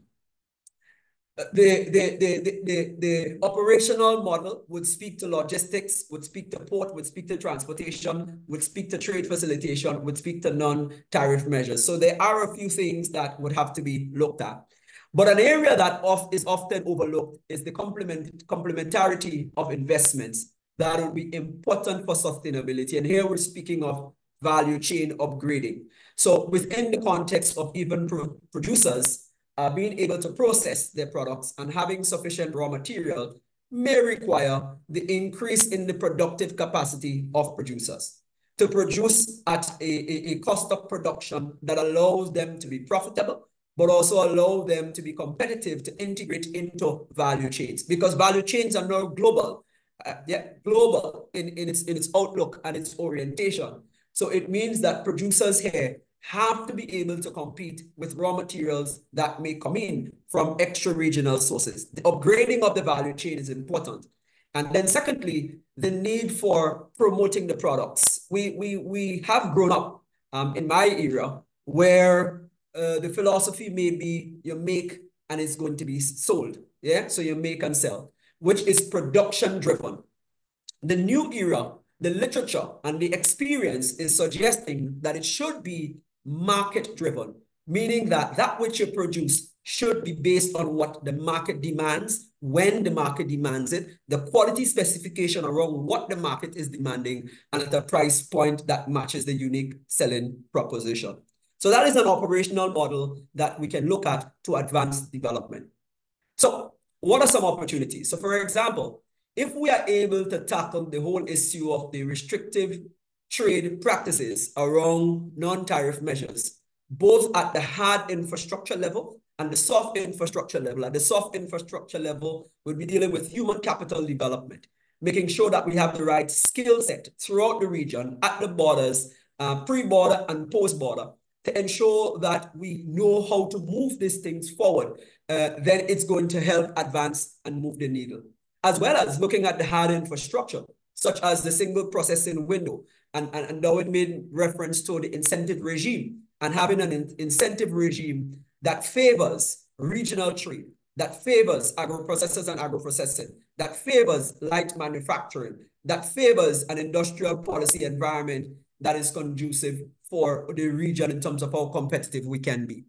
Those can result in production expansion. So we can have increased market access, where we're only trading on a local market. You can now trade on the regional market that can be treated as a local market in one sense. So the ability for product expansion. There is also the opportunity for innovation in products and in processes. So with added resources, entrepreneurs have an opportunity now to engage in product development so that they can present their product. One presenter mentioned about the shelf life so that you can get greater product stability that allows your product to remain on shelf or at home in a convenient manner for a longer period of time. Innovation in products in terms of how it's packaged. The environment now, we've just concluded a study in Suriname looking at market opportunities. And what we've heard from customers and the market is that convenience is important. So we're looking at more ready to consume products, ready to use products that are more convenient. But what about innovation in processes? Being able to reduce the length of time it takes, being able to improve your efficiency. All of those can drive regional competitiveness and can create opportunities for small entrepreneurs to be integrated into high value value chains. And then certainly there's an opportunity for... 1 minute, Sandiford. Excellent. So there's an opportunity for us to review the regime around entrepreneurial risk, meaning that we create an environment for people to take risk and fail forward. So when people fail, we do not punish them. So quickly, some soft infrastructure. I think there is need for an entrepreneurial enhancement fund that can fund the capital assets. There is need for us to review how we treat with trade finance and other trade de-risking instruments that focuses particularly on entrepreneurs. There is need for a national behavioral change communication campaign. We need to reimagine how we think about buy local or buy regional, and we need to reimagine how we look at culinary initiatives. How do we link local supplies or regional supplies to some of the unique products that we offer? Technical assistance around product development, packaging, market access, and then importantly, agribusiness lending education with financial institutions. Only yesterday, we conducted a capacity building with financial institutions, looking at how to improve lending to primary producers, particularly looking at farmers. We had over 80 credit officers from 8 different countries across the region in the Eastern and Southern Caribbean participating, and we believe that now needs to move looking at agribusiness lending. And then naturally, there is need for export coordination on aggregator, and this should be done in what I call a whole of country approach, looking at the public, private, and development partners all coming together. And then final slide, before Alistair cuts me off, there is something called mute the mic. What are some of the key benefits? It feeds the Caribbean. If we are able to develop our entrepreneurs and build their capacity and provide them with the infrastructure and the support to enable them to be able to integrate into regional and global value chains, we'll be able to better feed the Caribbean, we'll be able to drive, improve employment, and of course, we'll be able to catalyze and encourage greater innovation, including things as biotechnology and eco-friendly products. Alistair, with those, I thank you. Thank you very much, Sandiford. Very, very interesting. And the issues, how do we move from all this information to really have action? We heard some good information from Krista, from Darwin, and from yourself, and we really want to advance some of these discussions into actionable items. I want to move quickly to the question and answer period, and there are a few questions that were raised, some were answered already, but I want to quickly ask Nadja from Dominica. Nadja, what is the role of the business chambers in facilitating local product marketing from your business side?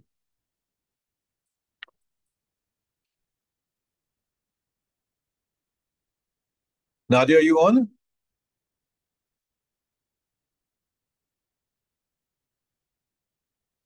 Okay, we're not hearing Nadja, so I will move on to Ms. Alexander.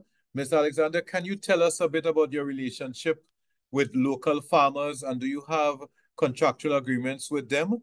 And does Extension Services support these farmers?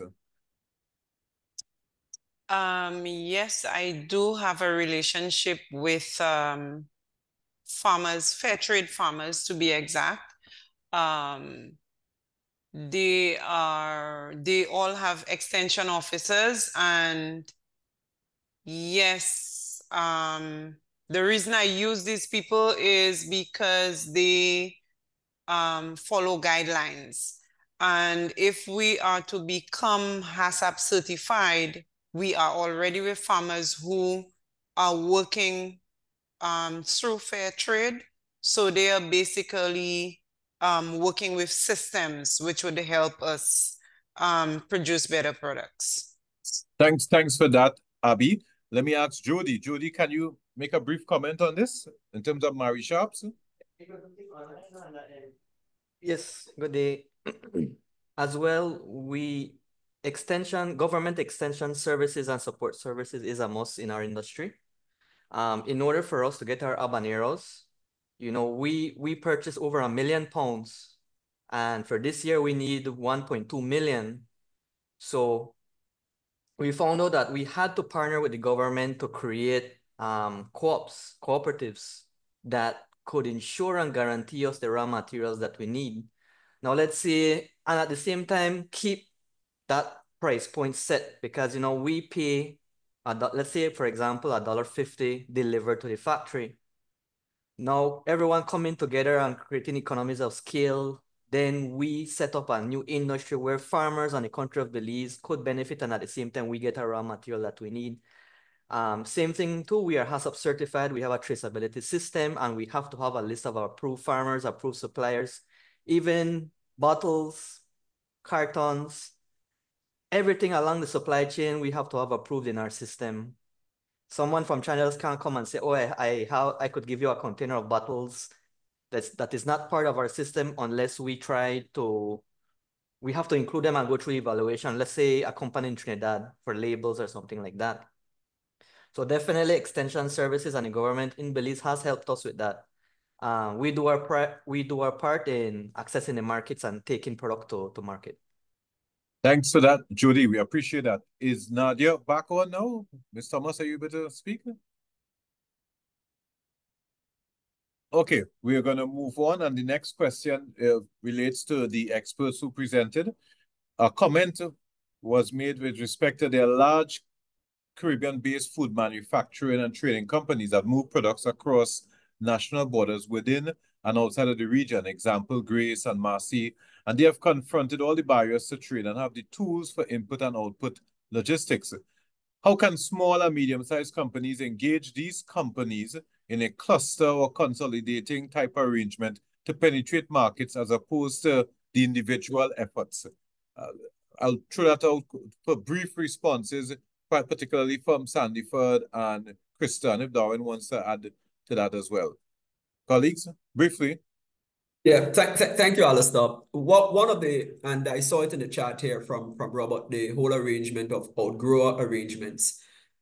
We are pursuing support for that now in the Eastern and Southern Caribbean, supporting on the produce side, working with clusters, cooperatives, and farmers to form clusters so that they can have these semi-formal or formal arrangements with a buyer, an aggregator, or a processor that would allow for increased local supply. So we believe that sort of a outgrower arrangement, capacity building in that area, providing technical support so that you can do this collectively, that if you want to go fast, you can go alone. But if we want to go further, we would need to go as a group. And so we believe that there is benefit and synergies. It reduces the transaction and the investment cost if we are able to leverage that among several farmers, bringing them together to work together. It makes factoring and leasing of equipment and those things a lot easier. And we're seeing now that financial institutions are prepared to provide group lending if we are able to put the infrastructure in place. So I believe one of the intervention to really advance is using the cluster approach under an outgrower arrangement can help provide opportunities for some of the smaller farmers and producers. Thank you, Sandiford. Krista? Yeah, I would agree with what Sandiford proposed. And I would also say, I think one of the challenges with what Robert is proposing, where you might have, for instance, some SMEs that are able to, in a way, free ride or piggyback on the back of some larger firms and let's say consolidate, is that, you know, when that container arrives at the port, then you will have, for instance, a larger supplier who may already be known, and therefore the risk profile is very different for customs than an SME, right? So that entire container may get held because you might have some, you know, goods from an SME who doesn't have the same type of risk profile. So that's why a lot of the larger firms are a little bit reluctant to sort of consolidate in this way, but certainly, you know, that is one option you should absolutely pursue, perhaps through, you know, the chambers of commerce, etc., who might be able to facilitate that type of dialogue. Thanks for that, Krista. I think that's a key takeaway. Let's engage some of the small business associations, the chambers of commerce, manufacturers association to assist us in arriving at that consolidating approach to the trade dilemma. Darwin, briefly. Alistair, real quick. If you went to the EU and you are in Brussels and you're a small producer, you can send your box of goods to France. You can send your pallet of goods to Italy. And these are independent countries who have agreed to have an economic space. We need to upgrade the legislation that allows for the internal movement of goods. We cannot have international borders and build effective trade systems. Can't work. So that domestication of the space, we've talked about CARICOM integration a lot. We've talked, even the CET itself still has restrictions as to how we can move things, and there are costs associated that we could address if we were only able to domesticate the space. So whereas goods from Germany to France goes along the road from one warehouse to the next, a box from Dominica to Antigua has all these phytosanitary customs rules, costs that we need to eliminate. And we need to get real about. So if anything, the consolidation needs to happen at the country level, where we have a consolidated domestic space where free movement of goods can actually happen. So these entrepreneurs can flourish in a lot more less expensive space. Fantastic. Thanks for that, Darwin. Before we close off, and I really want us to take this discussion on the trade corridors and the logistics to another forum. And I suppose we can work together, Isolina, COLEAD, and IICA, to push this dialogue further, because I know other colleagues like Jody has some comments regarding the establishment of the hub in Trinidad or other areas. So we need to pursue this. So this is Sandiford. Sandiford, one of our questions in the chat is, how can clusters and associations engage you for support on the CAPA initiative? Can you just speak to that quickly? Yeah, the short, rapid response is for us to be able to make contact. So my details, we can share it in the chat so that they know how to reach us, and then we can know how to reach them. We are preparing an inventory of clusters and farming organizations that are registered across the Eastern and Southern Caribbean. And that is going to, so we're working with the cooperatives unit in the various ministries, and that is going to give us sort of access to who the cooperatives are. And from there, we'd be able to do the rapid assessments and then to move forward as to how we can provide targeted intervention. So we're taking a more rifle approach rather than just blanket capacity building. It's really going to be based on the needs of the different cooperatives. We would design interventions accordingly. So it's really for them to reach out just to make sure that they are included when we're doing the rapid assessment, which we intend to start within the next 2 weeks, the first week of November. So I'll put an email in the chat. So that's the quickest response, Alistair, that I can come up with. Sandiford, I want to thank you for that. With that, so let me move on to our conclusion. I think this has been a very insightful and dynamic session. The dialogue. Sure. If you mind, one quick second. Sandiford, I'd like to propose something to you that would help these entrepreneurs. And Alistair, I've shared that with you before. If we can consolidate production at a standardized third-party logistics service that is first a PPP between the government and the businesses, especially building freight for export, instead of having each individual entity on any island trying to get to the hub. If we could build these third-party logistics services, so you have a clustered approach to shipping, and then you approach the ship for a supporting freight rate to the hub, we can solve this transport problem.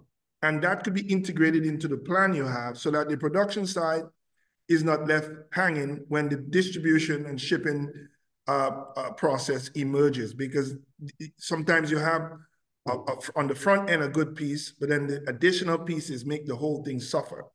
I think this is an easy issue to solve. You put it at the port, you establish it for the purposes of developing trade, you fix it and you engage it from there to a hub, not to everywhere, but to a specific location where it is then decentralized, disaggregated, and then consolidated with freight going back to the various islands. That's Miami. We can do that, and I think Trinidad can get that done very easily. Yeah.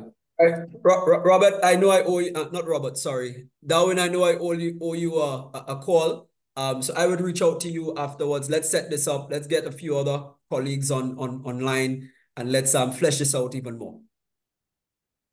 I like this kind of dialogue, and this is how we want to close. We need to really move forward and not just have dialogue, need action.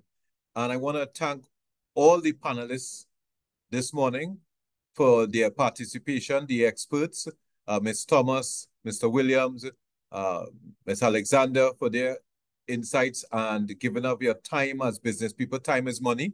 We really appreciate what you've shared because it will allow us to advance this whole trade dialogue. And of course, to the experts, Mr. Telemaque, Dr. Lucenti, and of course, Mr. Edwards, your contribution is quite meaningful. And I hope that just as we close off there, that we can move forward with further dialogue and really facilitate some development versus just talk. And of course, to my colleagues at COLEAD, thank you for this partnership. We appreciate the relationship. And I think it adds significant value to entrepreneurs, not just in the Caribbean, but across Africa, Pacific, and of course in Europe. And to my IICA colleagues, your support is quite appreciated. My colleague Roxanne Wade, the colleagues in headquarters and the interpreters, we thank you for your patience and for your support. This has been a really wonderful intervention. This closes off our interventions for the year. I will close off by saying that you see I would have changed my background because one of the interventions we are proposing in November is a virtual trade mission that's going to be hosted by IICA, FAO, IISC-COLEAD, and the CARICOM Secretariat, where we are seeking to bring producers and buyers together. It's a dynamic opportunity for you to link with buyers across the Caribbean, in Central America, Latin America, and North America. So we want to invite persons to contact us. You can email COLEAD, email IICA, email your IICA offices to get more information on this dynamic trade opportunity. And of course, we'll be sharing more information on that in the near future. I want to pass quickly to my colleague Isolina, who may want to share some parting comments before we close off this afternoon. Isolina? Thank you very much, Alistair. Thank you very much, all the panelists. It was excellent. So I will not take time now because we are already delayed. I do agree with all of you that it's just the start of a conversation. So we have to find other ways, including, of course, other of these sessions to discuss, more in detail some options. I think it's possible, but I also hear the same things, for decades now, because age helping, it's things that need to be solved. And the proof of it is that the private sector operators do export, and very successfully, out of the region. So it is possible to find the ways of, in much more competitive markets. So I think it should be much easier than, we put it in a quite a small region, actually, in terms of distance. I also think that all the markets have to be looked at. I think the Caribbean has a huge potential as well, so not to disregard. And of course, from the production side and the value chain, actors, you have mentioned it, Alistair, but it is the same for COLEAD. We support, different parts, training, capacity development, technical assistance, and so on. My colleagues can put the links because I have no time to go through.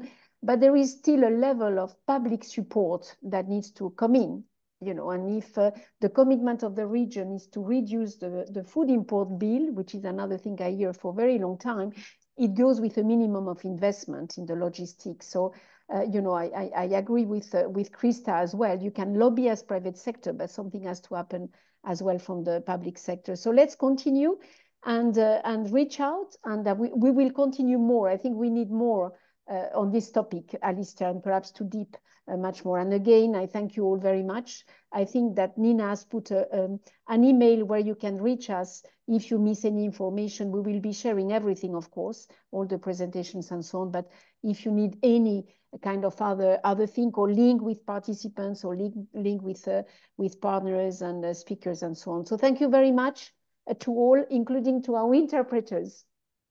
And see you soon, hopefully. Thank you very much. Have a good afternoon, folks. Thank you very much.